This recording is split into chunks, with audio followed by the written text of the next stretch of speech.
I'm Tracy. And we're here today to talk about potatoes. In particular, today we're going to be making a dish of mashed potatoes with a mushroom sage gravy.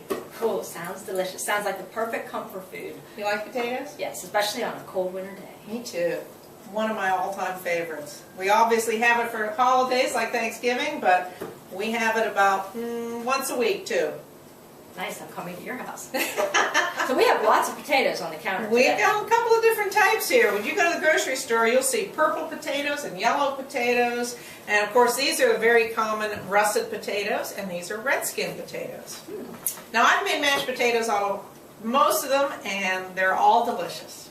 So if you see potatoes on sale, grab them. You can make a wonderful mashed potato dish with them. How about this recipe though? So this one, I have a favorite. Today we're going to be using our russet potatoes because they make a wonderful fluffy and creamy mashed potato. Now the red potatoes I generally buy when I'm making potato salads or something where I want the potato to hold its shape while I'm stirring it up with the other ingredients. Oh, and I didn't even know that's why I bought them when I make the parsley potatoes for my family. They're hot, but when I'm stirring everything in, yeah, you don't want them to fall apart and get all mushy. Right. Right. So today we're going to be using russet potatoes. But you know, I've talked to some people who have said, well, gee, I don't eat potatoes. They're fattening or they're not good for me. And what do you have to say to people like that? it's a real shame because potatoes have everything you need to live on with the exception of water and B12. They are a wonderful protein source. They've got fiber. They've got all the vitamins and minerals. And they've got the satisfying energy-producing carbs that we know are healthy for us. So I think we need to eat more potatoes. I'm with you. So let's get started. Okay. I'm hungry. So this is so easy. If you've made mashed potatoes in the past, and for all our omnivore friends out there, I know you're used to adding milk or cream or butter. Well, today we're not going to be using butter or any of those dairy products. Instead, we're going to make things creamy with a nice soy milk. And this happens to be my favorite brand because it's only got soybeans and water and nothing else, no funny chemicals. Nice. So all we have to do, We're going to help? Yes, please. All right. We're going to chop up our potatoes just into some chunky sizes. Kind of like that. Yeah, kind of like this. And then we're going to put enough water in the pot to cover them with water. Now, if I make them too small, not a problem? That's not a problem at all. They might just cook a little faster. Cook faster. Okay. I'll get our pot. That's good. Let's see if I can manage not to injure myself. Yes.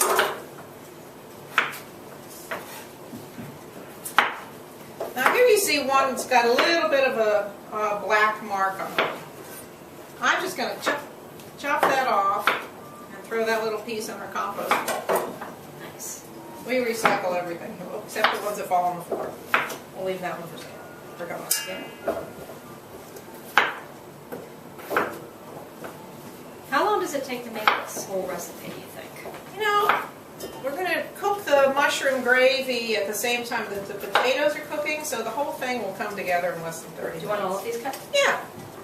In fact, that's a good point. I tend to buy organic potatoes because you notice we're not peeling these, so the skin is going to be part of the recipe. There's vitamins and fiber involved in that, so we don't want to lose that. So since I'm using the skin, I try to buy organic, but you don't have to do that if that's not your thing.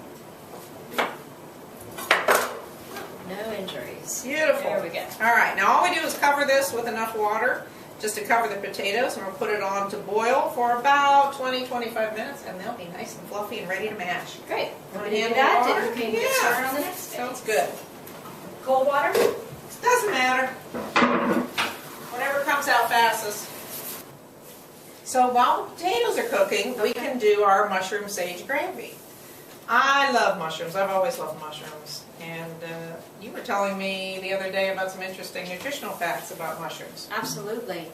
Most breast cancer tumors are estrogen receptor positive, which means they respond to estrogen. And what researchers found was in postmenopausal women with breast cancer tumors, there's not as much estrogen circulating around in their bodies, and they found that 70% of breast cancer tumors found the ability to synthesize their own estrogen from the testosterone in our body utilizing the enzyme aromatase. And what researchers found was a simple white button mushroom was the most effective aromatase inhibitor. and that just 5 white button mushrooms a day really helps to prevent Wow. the estrogen production that these tumors are attempting. So you never know when you're going to find some really effective. Fantastic.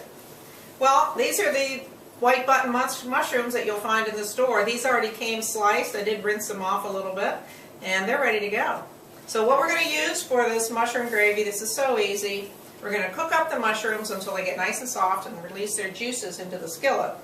And then Would you like me to do that now? Yes, please. All Let's right. do that. Do I need to add water or just put it in the skillet? Just put it in the skillet.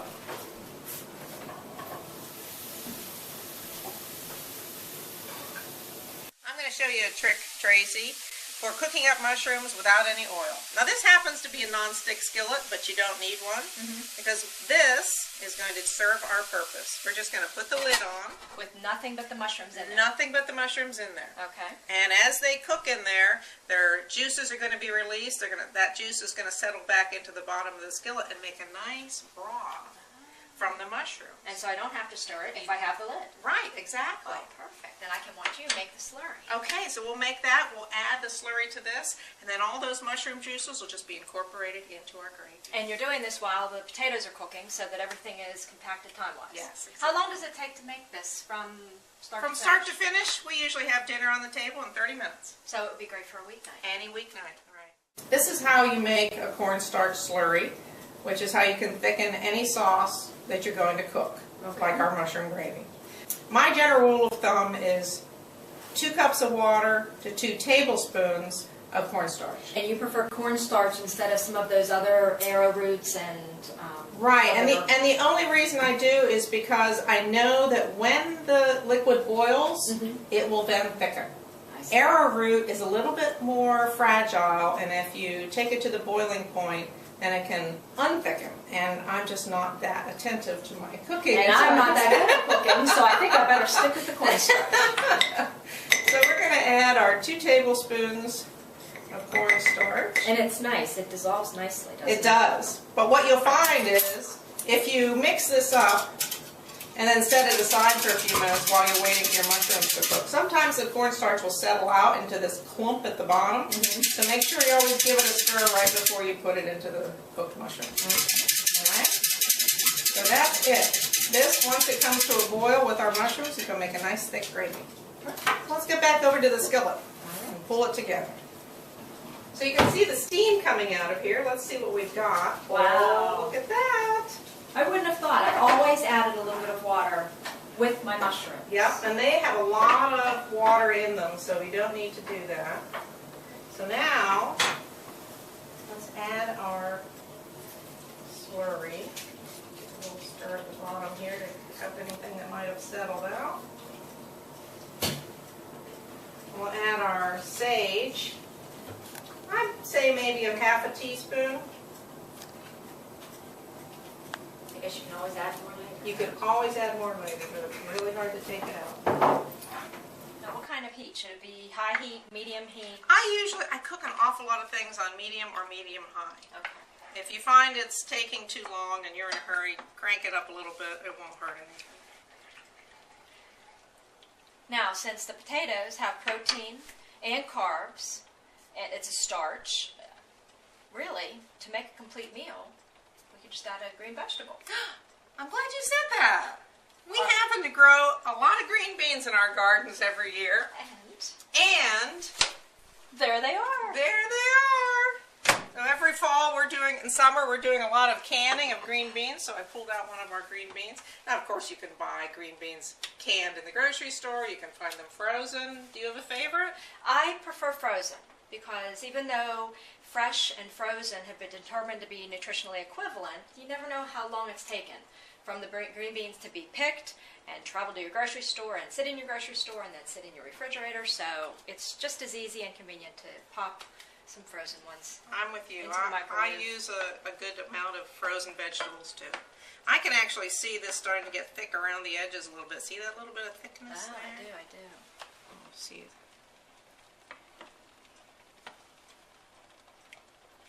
Getting a little bit thick, so we're pretty close. And I see the potatoes are starting to boil. Yeah.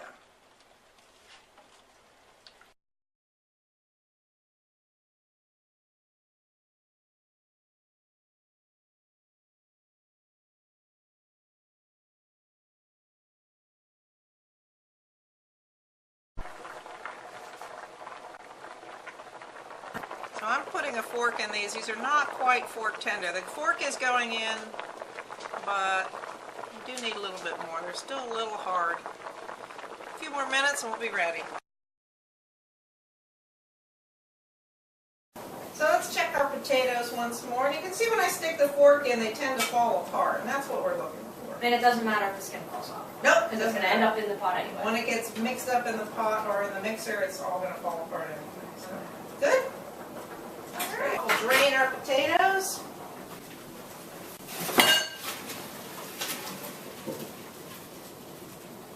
All right.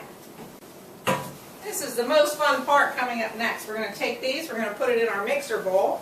Now, how do you like to mash your potatoes, Tracy? I just have a hand mixer. Hand mixer, okay, that's good. I tried a stick blender one time, but the skins kept getting stuck in the tiny little blades. I can see that. So we've got our potatoes in here. Alright, now I'm just going to start it on low. I think everyone knows how to mash potatoes. A little bit. Now you can adjust as much soy milk as you like to get the creamy texture that you like. I start adding it until it starts holding together. I think on the recipe that I posted on the website, I had about a cup of soy milk.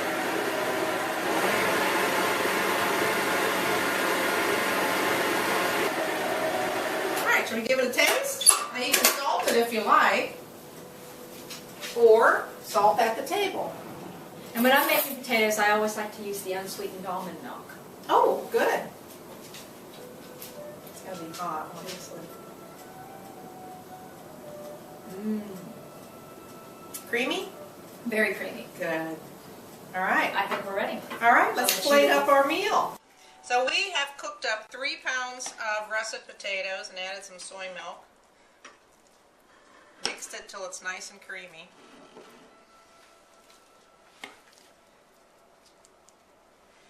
How about if you put some beautiful mushroom gravy on there? This gravy just looks wonderful.